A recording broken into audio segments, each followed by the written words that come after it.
Welcome to the creative side of things, where we empower and inspire business owners and entrepreneurs to tap into their inner creative. From standing out in saturated markets to debunking and challenging the status quo.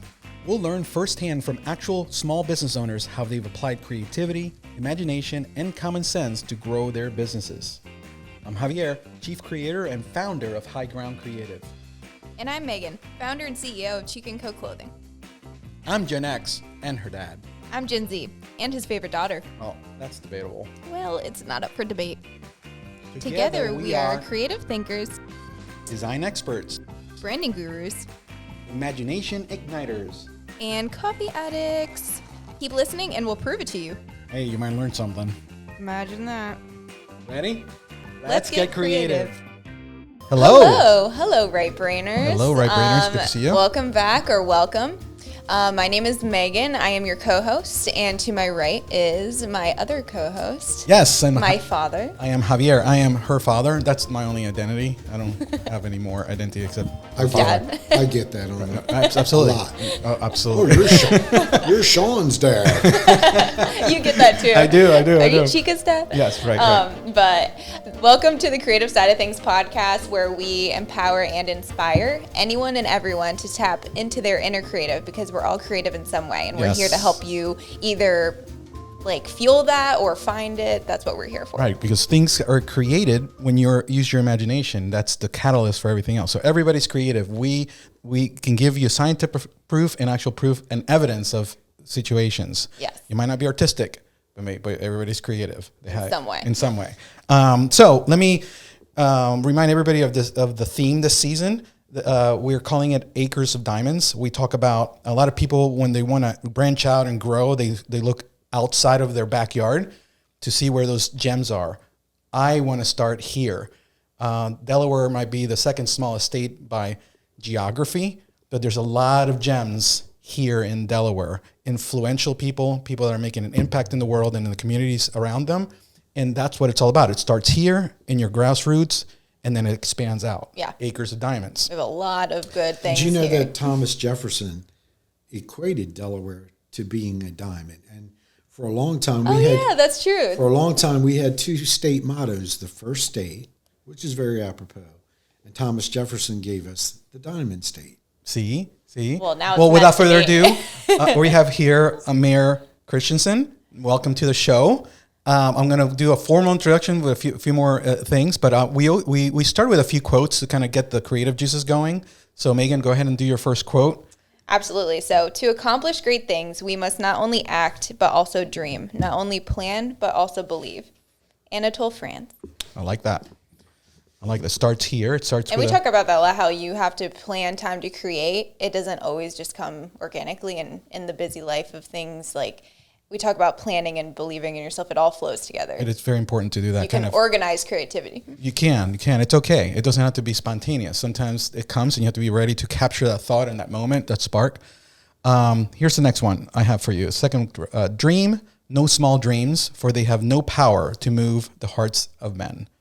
Johann Wolfgang von Goethe. I have no idea who he is. That's such a cool name. That is a cool name. Goethe was a philosopher. Okay, great. So he's a philosopher. So I'm a heart-centered guy. Very passion. Passion is one of my core values. So that really resonated with me. If you can't move the hearts of people, nothing really happens. There's it's just kind of bland. Yeah. Okay, so let me do a kind of the formal introduction. Today we have on a podcast the mayor of the city of Dover, Delaware, which we are in right now. If those out there are not in Delaware who don't know this, Delaware is the first state ratified into the Constitution. We're going to talk a little bit more about that. But Mayor Christiansen has been mayor since 2014, elected to Dover City Council in 1983. We did a little digging on you. Didn't find any dirty stuff. Served as council president and vice mayor and from 1990 to 2001. That's 11 years. That's fantastic. There's a lot of things before that we'll hit on later. The man married to Cindy, 48 years. 40 years. Father of, let's see if we get this, Sean, Shannon, Alexis, Katie, and Madison. Yes. Good research. The interweb didn't lie. Then grandfather of 6. Yes. Troy, Chase, Audrey, Cooper, Olivia, and Mackenzie. Yes. My youngest daughter, the one you don't see here, her middle name is Mackenzie. Grace Mackenzie. Grace Mackenzie. So without further ado, welcome to the show, Mayor Ron Christiansen. Well, thank you. I'm really... We gave it to you. Well, at least it wasn't the Bronx cheer. I'm really honored to be here because I think that anytime we have the opportunity to share what motivates people at what they do, and you let me know what motivates you, that people will understand, that I'm not the crabby person that a lot of people make me out to be, and what's my passion and what motivates me to do what I do. That's awesome. And even outside of being the mayor too, that's why we want to learn all about you. Yeah, because we want to know what we don't know about you. Before we jump into the mayor stuff, which is very important, but we want to get to know the man, the father, the husband first, a little bit. So question for you is, give us something that people might not know about you, a few things that might come to mind. Well, I think that probably a lot of people know that I am the mayor of the city of Dover, served on city council, was one of the assistant chiefs in the fire department in the 70s, the 80s, and the 90s. But I don't think a lot of people may know this, that I am the chief of the Lenape tribe of Delaware. That's awesome. That's really cool. Could you go into that a little? That's amazing. So I was not born here. I was born in Delaware County, which explains, if you know people who are from Delco, you'll hear every now and then people talk about somebody going Delco on somebody. Okay. Okay. And we'll talk about that down So the that's road. Delaware County, right? Delaware County, Pennsylvania. I grew up in a town called Prospect Park, which is 7 miles between Philadelphia and Chester. But all my ancestors and my family lived here before there ever was a Dover. So when I was about 5, my mother would put me on the Trailways bus with my little cardboard suitcase and a tag hooked to me to tell the bus driver where he was supposed to leave me off. And I would spend the summer on the farm, and I thought I was having fun, but after I grew up, I realized that I was their indentured servant. So they got a lot of free labor out of me.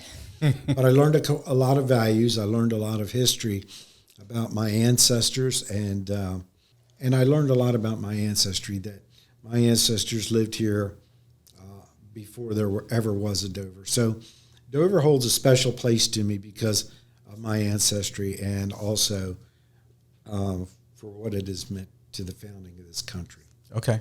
Very cool. Which is so important. So that's cool. The past 2 years, you've really dug into that a little bit more and learning it. And I missed a meeting, so I was elected the chief. Okay. Okay.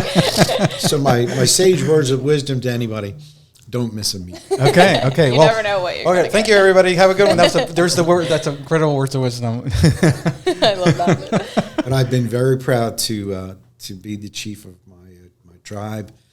I just came back from the powwow at Hudson Field, where I processed in with the chief of the Nanticoke tribe, which are my cousins, and the chief of the tribe, the Lenape tribe in New Jersey. So that's awesome. Our past guest, Tina, just performed at the powwow this past weekend. That was local. I think it was in Wilmington. Okay. She's very involved in. Yes, yeah, very much. Yeah. Amazing. That's so awesome. So along with being the mayor of Dover, you graduated from Dover High and you attended Delaware State. So all the Delaware things. Yes. It wasn't outside of state at all. So I have to clarify something. Yes. I did graduate from Dover High School, but they really were getting ready to ask me to leave.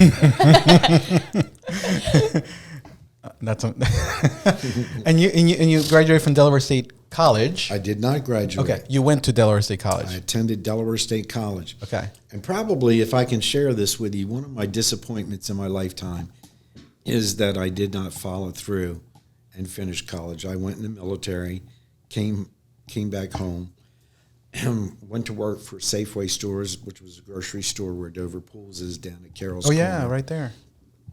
And suddenly became entangled in marriage, children, mortgage, and so I just never finished. Okay. And I was majoring in history and political science, and I had some great professors at Delaware State University. And this, I hope you find this kind of funny. I have, over the last 5 presidents of Delaware State College and University, been bucking for an honorary degree, and they kind of chuckle. I have a distinct honor of being the first person to receive a Delaware State University diploma. I went my entire time as college, but because I was in the 5-year plan, I had 1 class left in the summer, so I wasn't able to walk with my class. And then after that was the year they flipped it over, so that when I got my diploma that fall, it said university. It didn't say college, even though pretty much most of that. So my wife graduated. I had 3 alumni in my family from Delaware State. My wife graduated from Delaware State College. My daughter Alexis and my daughter Madison, they both graduated from Delaware State University. Very nice. Very nice. Good school. Very good school. Very good.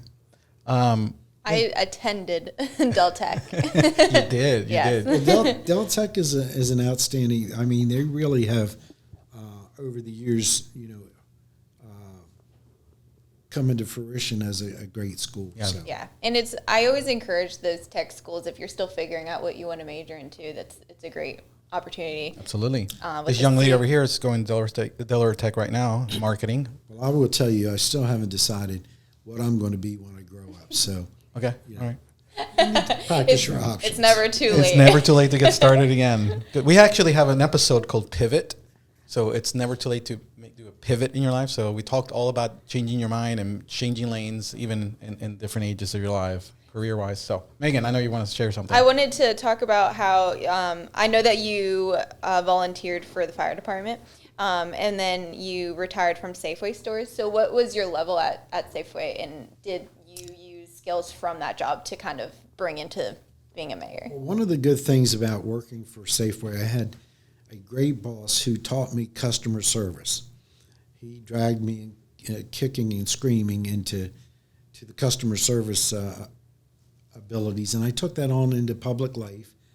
I worked there 20 years. The store closed because of union dispute.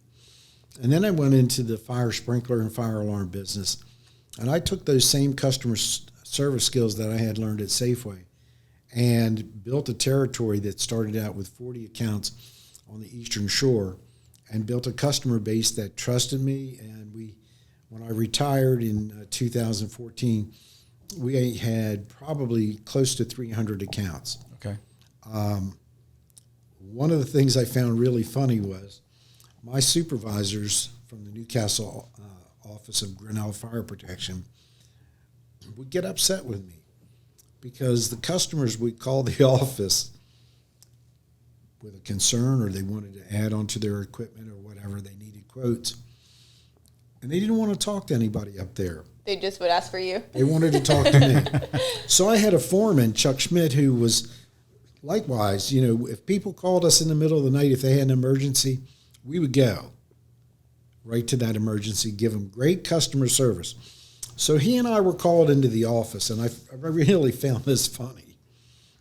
The vice president of our division and the office manager called us up there and wanted to know, what are you giving these customers that they don't want to deal with us? Are you doing work on the side? Are you giving them discount prices?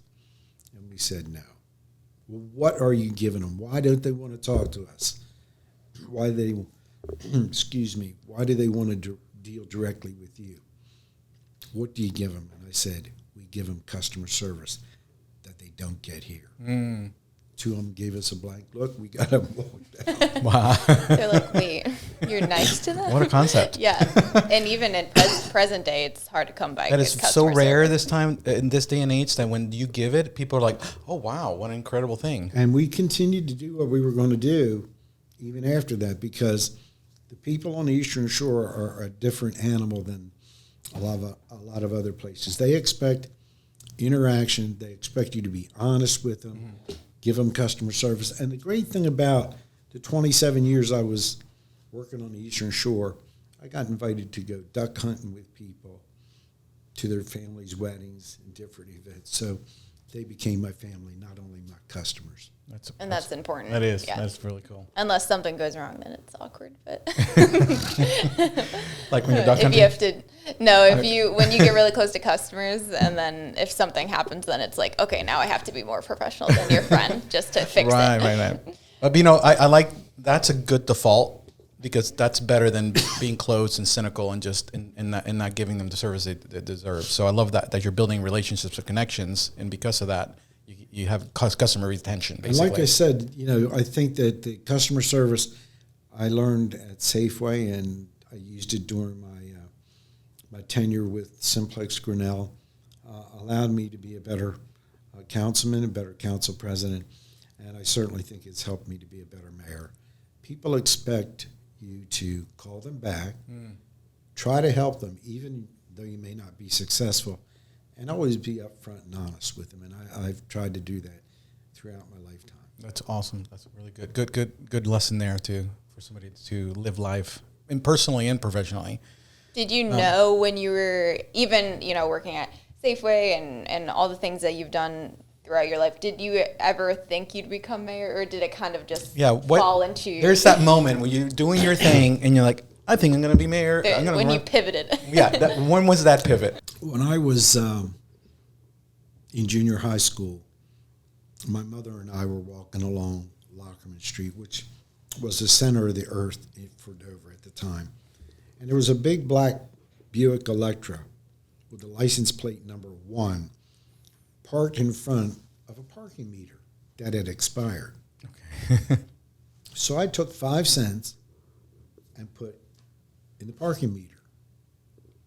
In the meantime, the governor, Burt Carville at the time, came out and he said, "Son, did you just put money in my parking meter?" I said, "Yes, sir." "Why did you do that?" I said, "I didn't want you to get a ticket." He said, "Where do you go to school?" I told him. "Who's your teacher?" And I told him. So when I went back to school, my teacher said, "Did you meet the governor?" And I said, "Yeah." He said, "Well, he's invited the whole class to come to his office, and he's going to have us for lunch at Legislative Hall." That's fantastic. The other thing that kind of inspired me to look toward public service was the fact that my wife's cousin was married to Crawford Carroll, who was the mayor of the city of Dover. Okay. And he was a great public servant. So I had that example. Those little nuggets. Those little sparks that kind of stick with you. It's crazy. It's something so tiny can really affect the whole future. And how quickly it can change as well. Right. That's really cool about the parking ticket stuff. That's such a cool story.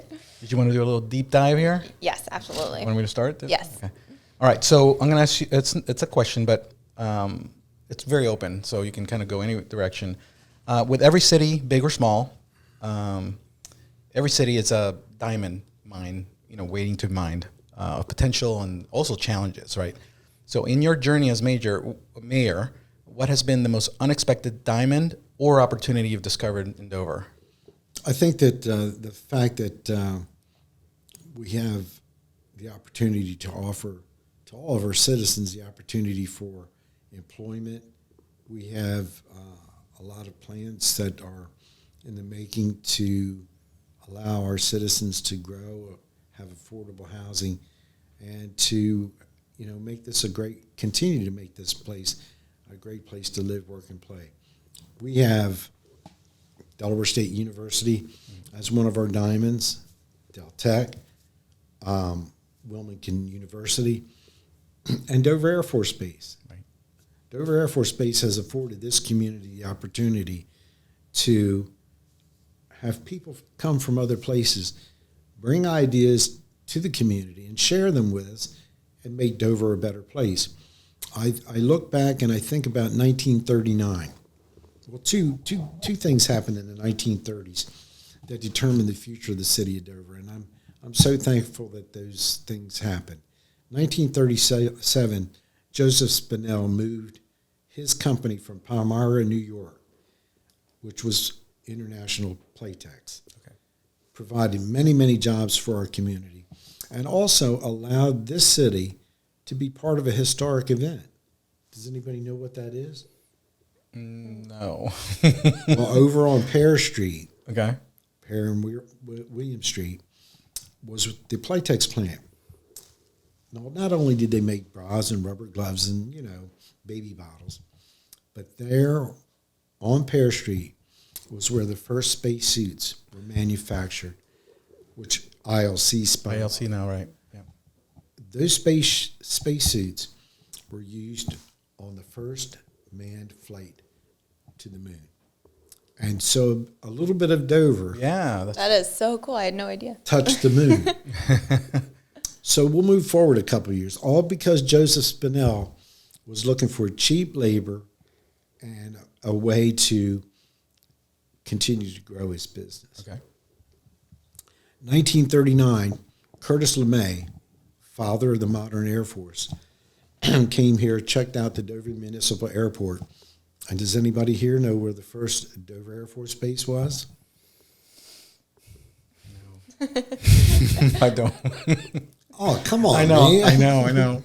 This is really bad. Do you know where the CVS pharmacy is at the corner of Division and the highway? Yeah. That's where. Right there? Right there. That's where the Dover Municipal Airport was. Curtis LeMay came here and met with Wallace Woodford, who was the mayor at the time, and L.D. Shank, who was the city manager. And he said, gentlemen, there's a war coming. And this would be an ideal place for an Air Force base. In 1941, the Dover Municipal Airport became Dover Air Force Base. And from 1941 to 1945, it served as Dover Air Force Base, and it was deactivated in 1945. In 1947, with the arrival of the Air Force as a separate entity to itself, they bought up a lot of farmland to the south where Dover Air Force Base is now, and reactivated Dover Air Force Base, which is a $94 million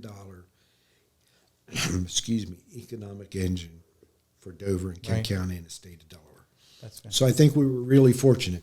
If it had not been for those two entities coming to the city, I really believe that we would have just ended up being a dot on the map. Okay. Yeah. The spacesuit thing, I had no idea. Isn't that amazing? That's so cool. The ILC's still here, right? I mean, no. Well, they moved to Frederica, a little south. Still take credit for it Dover. But there is a great children's book, and I can't think of the name of it offhand, but that was written by a lady who actually was one of the seamstresses on the spacesuits. So it's a great children's book. It tells the story. That's right here in Dover. Right, and you're hearing it right here on our show. That's awesome. That's so cool. That is cool, right? But now we know where the first base was. Yeah. We didn't know any of your questions. I need to update my history with Delaware a little bit. Yeah. You want to do another one more deep dive before we shift to something a little lighter? Yeah, I wanted to bring in next generation in politics and things like that, and if you have any obstacles that you faced that you wanted to bring up and how you used creativity to help that situation, because I know you were mayor during when the epidemic happened, and so many different things have go on here. Also, Dover being a huge tourist spot, I'm sure that you've just witnessed so many different things, good and bad, and I didn't know if there was a specific obstacle that stood out to you that you used creativity to help with that. I think that my willingness to adjust to situations when we had civil unrest, I went out when the people were protesting. I was there. I heard their complaints. I understood the angst that they were feeling. I understood that what people were feeling about the pandemic. It was important that every day I went to work, I think I missed 2 days during the whole pandemic. But it was important to be there to cheer the folks on who were still in the trenches, because we went to kind of half services and people being segregated away. And I felt that it was important that if there was going to be one entity where people still could reach out and receive the services that they needed, it was the city. But also felt that it was imperative to let those people know who were working for the city, our policemen, our volunteer firefighters, our EMS, all of the other city employees, the water workers, the refuse people, that they knew that they were appreciated. And likewise, that we tried to accommodate the citizens and based on the parameters that we had being in and out of the buildings, that they still were able to somehow, some way, be afforded the services that they were paying for and that they needed. And we were there to answer questions. Excuse me. We provided COVID tests, masks, and we did everything that we could to try to get us through that pandemic.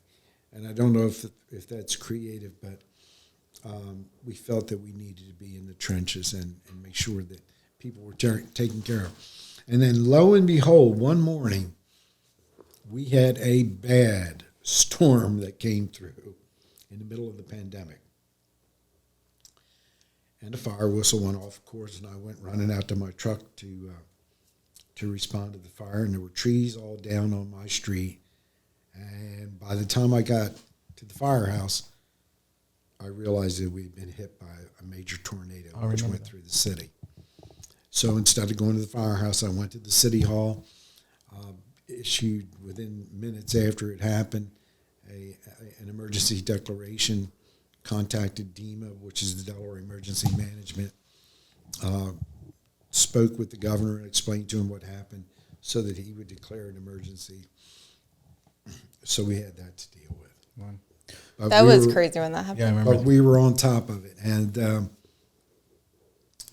we still are recuperating some from it. But I think by taking some quick action, bringing my team together at the city hall, we were able to take care of the citizens. That's awesome. I want to say something here because I haven't known you personally very long, but obviously I've known of you for a long time since I've been in Dover. What the mayor does, and I can't say this about all people in public service. You show up.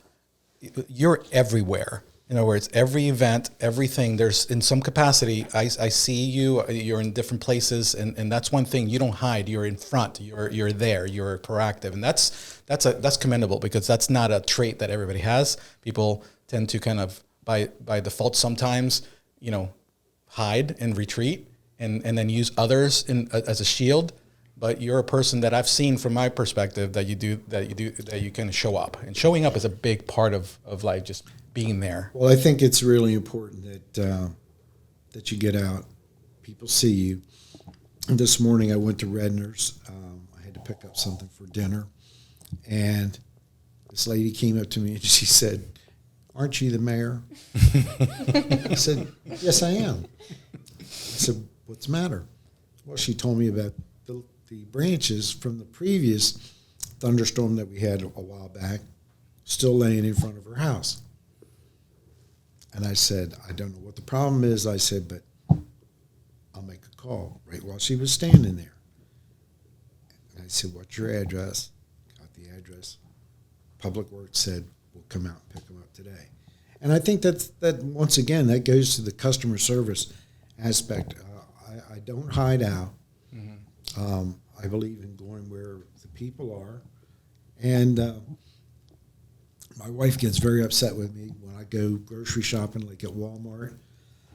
She thinks it should be an hour trip, but it's usually 2.5 hours. Because you see people and you can't duck them, and people have concerns.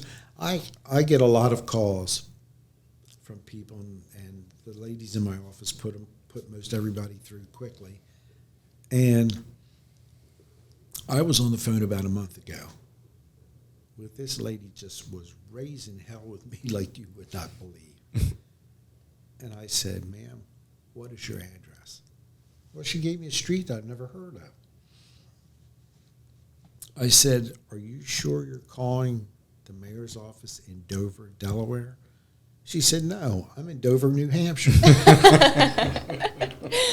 Oh, my gosh. And I said, "Well, I can't help you." I said, "But you need to call them." I said, "Because they should be taking care of this." And She's like, oops, wrong Dover. I don't know that the area code should have been a clue. 302 is not my. I know. But what's important is you listened, yes. even though she wasn't from our Dover. But the fact of the matter is that part of the job. Absolutely. Is to listen and always do your best to try to help somebody, because there are days when I leave City Hall and I'm so happy that we were able to help somebody. And then there are other days that we have some people with some issues and there's just no way to help them. Wow. But you tried. You tried. And that's why those even little wins make such a difference, that you're able to help someone. Absolutely. Even just getting the branches out of her yard. Right. I wrote this down, and it's kind of a good time to bring this up. I wrote 3 words down that describe who you are, at least from my perspective, in professionally. And obviously, I put in creativity, governance, and humor. We talk about here with our audience all the time, mindset, right? And we talk about leadership, servant leadership, and there is that's a concept that a lot of people find foggy and a little blurry. But today, this episode, this show today has shifted into a really good place where we're seeing examples of what that is, where nobody's perfect, but whenever you stumble, you own it, you take care of it, you nip it in the bud, and that's the right way to lead. So again, I'm giving you a lot of kudos because you're inspiring myself, and I know that a lot of listeners are going to be listening to this and go, look, this is a person who's running a city. That person might be running a business. There's examples, and also just of how to actually lead people, whether they're working for you or actually you're serving, and they could be their customers, their communities that they're running. So thank you for being so transparent with us. Well, I appreciate the opportunity, and I think because you've attended some chamber board meetings. Yes. I kind of use humor against myself. And I will tell you that early on when I was a child, I was kind of introverted and kind of not as vocal as I am now. But I always found that being a class clown got you attention. Now, that wasn't always good attention. But it was attention. But I always felt more comfortable being able to let folks know that I wasn't uptight and that I have a sense of humor. And I think through some crises that we've had in the city, sometimes my humor, or even some contention between mayor and council and staff, my humor has headed off some really tense times. It can help carve that. I've been known to be kind of the comic relief sometimes in conversations, and I sometimes inject it just to kind of get the walls down, right? And sometimes it could just be for yourself in that situation, right. And then you end up making someone laugh. That's a very good point, young lady. Let's play a little game, okay? We haven't done this one before, and this is not one of those gotchas. It's just a little fun shift in this. We're calling this "What Say You?" So we're going to say a statement, and then we're going to ask you, "What say you?" All right? You want to start? You want to do the first one? Yeah, because we were talking about humor. Yeah. And it has to do with cats, and I love cats too. So they say running a city is like herding cats. It requires patience, a good sense of humor, and maybe a little catnip for those particularly tricky council meetings. What say you? I agree. I agree. And we all know that, cats have their a mind of their own. One time on a Saturday afternoon, we had a cat that was stuck in a tree. And the dispatcher at the firehouse said to the lady who called in, "When was the last time you saw a cat skeleton in a tree?"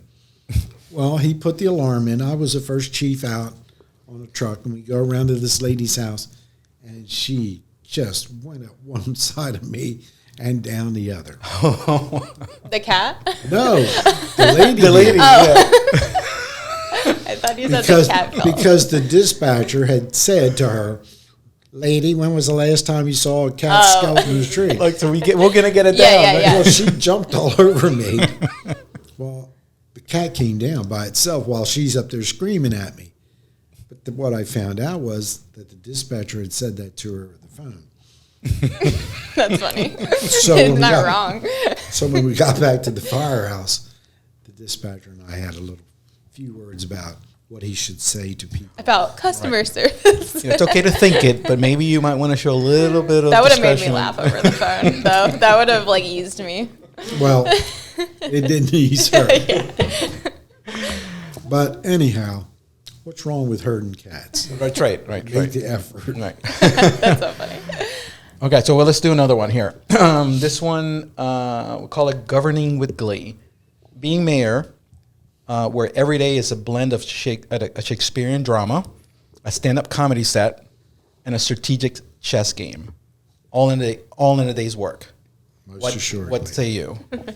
Anything comes to mind? Well, go big or go home. Dream big or don't dream at all. And every day that I have worked in my lifetime, and up to and including the job of mayor, I accept each day as a challenge. And I look for the good that can be in there. I look for the not so good. And at the end of the day, if you've put your effort into it and you've tried to build teams or have people assist you in doing the job, if you enjoy your job, you'll never work a day in your life. And I have never worked a day in my life as mayor, as council president, member of council, the chief in the fire department, and in my regular careers at the grocery store and for Simplex. Awesome. And that's not to say that there haven't been challenges, but if there's no challenge, how do you gauge your success? There you go. I like that. That's huge. That's very so inspiring. Thank you for sharing that. Did you want to do one Do you more? want me to do another one? Yeah, do. The number 6. Yeah. Okay, last one. Every city has its heartbeat, and a good mayor dances to its rhythm, even if it means occasionally stepping on a few political toes along the way. What say you? Lead, follow, or get out of my way. I love it. Because we have so much to offer here in this city. We have so much history. We have so much to offer people who don't live here, who should be here. And we are in the ideal spot. I get so tired of people saying, "Oh, there's nothing to do in Dover." I hate that. There's so many things. There's so many things to do here and appreciate. And we're close to the beach without putting up with all that hassle. You come home, empty the sand out of your sand bucket at the end of the day. We can go to Washington, Baltimore, Philadelphia, New York. Yeah. Enjoy their culture, all they have to offer, and then come back to the slow pace of life that we have here and leave all their issues there. We live in an ideal place, and I wish more people would appreciate the lifestyle that we have here. Now, I'm not going to sit here, and I really would not be honest and candid with you to tell you that we don't have issues. The city has issues. There are things that we work on: crime, homelessness, unsheltered folks, financial issues, trying to balance a budget with only so much money to do the things that we're required to do while not being able to do the things that we don't have the funds for. But for all intent and purposes, this is a great place to live. And I will tell you that I would not live anyplace else, nor would I raise my children and my grandchildren anyplace else, because there is so much ancestral history, so much national history here. I mean, who else can say, a little old country boy like me, that I am the mayor of the city where America started? And those knuckleheads in Philadelphia, they can say, "Oh, no, that's not so." But it is. It's the truth. 30 Delawareans in a tavern, which I'm kind of suspect of that, but 2 of them woke up the next day and they said, "We did what?" But the paperwork was written in Philadelphia by a Delawarean, John Dickinson, and 30 Delawareans said, this United States of America is not such a bad idea. And the greatest nation, Mayor Javi, the greatest nation on the face of the earth, if not in the history of the world, even with all of our faults, started right here in the place where I am honored to be the mayor. That's beautiful. Yes. Right. What's the name of the tavern? Remember you were telling me when you were The Golden Fleece. Golden Fleece. Fleece. Yeah, I knew that, but I just wanted you to say that. And I had, Yes, 30 Delawareans in the Golden Fleece Tavern. Excuse me. Said that this is a good isn't idea. that amazing? Yeah. Is history your favorite subject? I have been a history buff since I was a little kid, and stuck my head in a history book, and have always admired the ancient Egyptians, the Romans, the Greeks. And one of my goals in life, and it'll probably never come to fruition, is to go to Italy and Greece. But my big want would be to go stand at the pass at Thermopylae where King Leonidas and his 300 Spartans 300, yeah, the Spartans. made a stand. Wow, They were tough guys. that's amazing. And I always kind of thought I was If you haven't seen that movie, it's called 300. Okay. But I mean, Yeah. it's a real event. Yes. That's amazing. Do you you have so much knowledge with history, so I'm just randomly curious if you have a favorite book that you recommend, and if it's a history book or I just want to know his favorite book. I just like to read because I pretty much read anything I can get my hands on when I have time. People that don't read, I really am concerned about it because, I told the kids at South Delaware Elementary last year, they had me in for a talk, and I told them, when you can read a book, you can go anywhere. You can be anybody through that book. Yeah. I mean, you can go to outer space. You can go to a historical place. And there's so much to learn. And kids today, they're always on their phones. My grandchildren, God love them, they spend a little bit more time on their cell phones than I would like, but they still read. Mm-hmm. And when you read, you can be anything or go anywhere you want, and it's important. As for a favorite book, all of them are my favorite. You're just a reader. I just like to read. And leaders are readers. Yes, that's true. And leaders, and my mom always say also leaders are note takers too. So that's another conversation. Yes. But at my age, or even any time, I don't trust my memory, so I write it down. A lot of notes, note taking. Well, You seem to remember things very Yeah, well. you do. though. You have a really good memory. Well, I Yeah. have to tell you something. I take Nariva Plus every day. Now, whether it helps or not, I'm not really sure.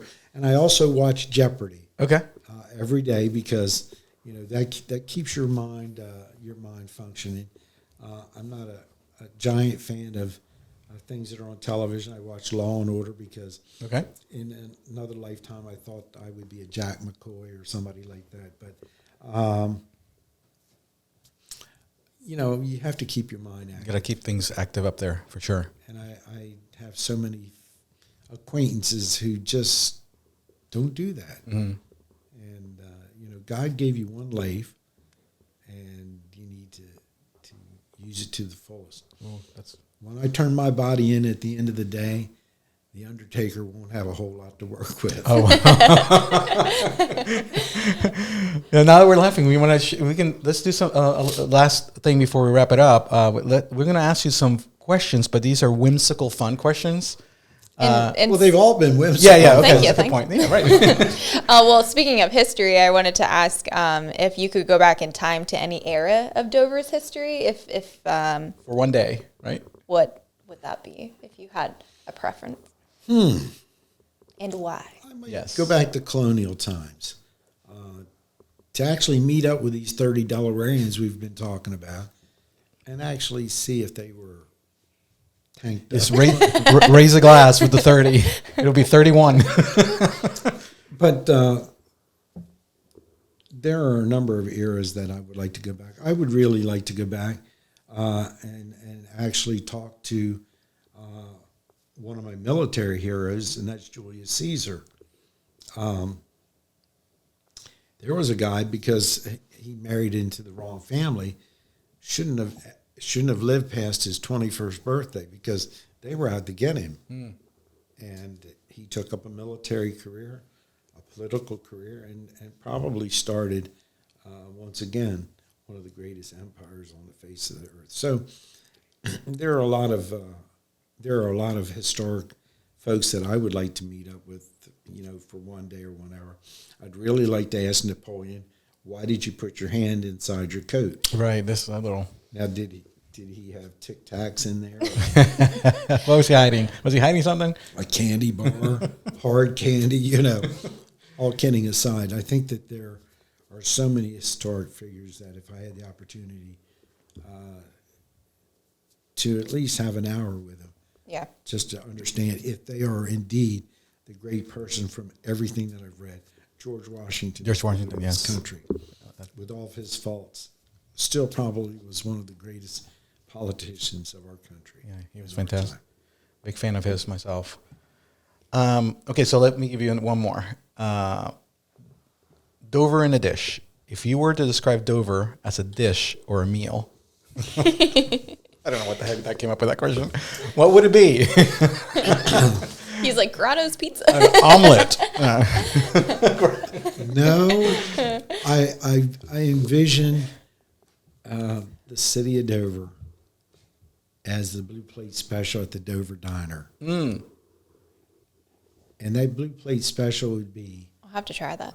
Steak and potatoes and peas with a nice yeast roll like my grandmother used to make and a glass of sweet tea with lemon. Ooh, I like Sweet that. tea. Sweet tea. Glad you didn't say unsweet tea. I would have had to kick you off. She would have stopped the show. Because on that blue plate special, you have everything that anybody could ever want or ever desire. And I know there are people who are going to say, well, I'm a vegan. Well, a little bit of steak never hurt anybody. Right. Me with chicken. But I think that we are the blue plate special. And it's a shame that a lot of people don't know that because you get a lot for your money here in Dover. I love that. You do. Very good. Very good. What a great conversation. Now I'm like, when I go to a history museum, I just love hearing all that stuff. Awesome. And there's some, like locally, there's a lot of tourism in downtown Dover where you can follow them and learn more about the area, which is cool. But this was such a great episode. Thank you so much for being on and chatting with us. I'm Such really a pleasure. honored. I'm honored that you would let an old man just ramble on the way that you did. That's all we do. All we do is ramble and happen to record it. I'm full. I mean, there was. Thank you for just again being transparent and being you. When we thought about this theme, I was like, I gotta have the mayor. I gotta have mayor on here. I mean, there's no other person that can, symbolically and literally be the model of what our season is about. And today I want to say one statement to our audience. We talked about Dover, and that's our backyard. We are here. We're in Central Delaware. We're in Dover, and we love this place. I didn't grow up here. I've been here most of my adult life, but this is my roots. My roots are here. But all of you, if you don't live in Dover, I encourage everybody to look for those diamonds, those gems in your backyard. There's a lot of instead of always, it's okay to expand in your territory and grow out, but don't neglect what's in your backyard. There's a lot of great things happening. So I have to share with you that one of the things, and today's my grandmother's birthday, and she's been gone a long time, but in a day when she would send letters or postcards backwards and forth between my mom, one of the postcards that I still have in my possession that she sent to my mom because she wanted my mom to come home was a nice picture of Dover, and it says, "Come to Dover." And that's what I'd like to convey to everybody.